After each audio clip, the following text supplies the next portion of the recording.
ఒక్కసారిగా అంటే ఇదివరకు 2014లో ఎలక్షన్స్ ముందు బీజేపీ క్వశ్చన్ చేసే పాయింట్ ఏంటంటే డాలర్ పడిపోతుంది దాంతో సంక్షోభం కదా, ఇది చేత కావట్లేదు, ఆర్థిక మంత్రే ప్రధానమంత్రిగా ఉన్నారు అన్నటువంటి.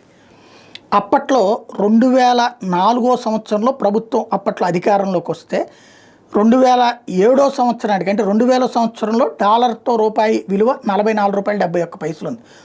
2007 నాటికి అంటే మన్మోహన్ సింగ్ వచ్చిన ఒక 3 ఏళ్లకి అది ₹49 అయింది.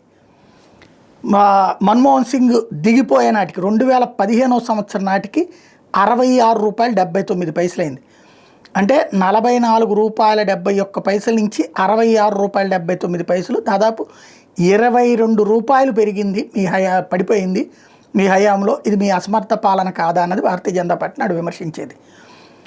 నరేంద్ర మోడీ ప్రభుత్వం వచ్చేటప్పటికి 2014లో అధికారంలోకి వచ్చింది. అంటే 2014-15 నరేంద్ర మోడీ వచ్చే నాటికి ₹66.79 ఉంది. ఇవాల్టి రోజున ₹86 పడిపోయింది. 2015లో ₹66 ఉంటే ఇప్పుడు ₹86, అంటే ₹20 తేడా. అంటే ఇప్పుడు ఏ లెక్క వేయాలా?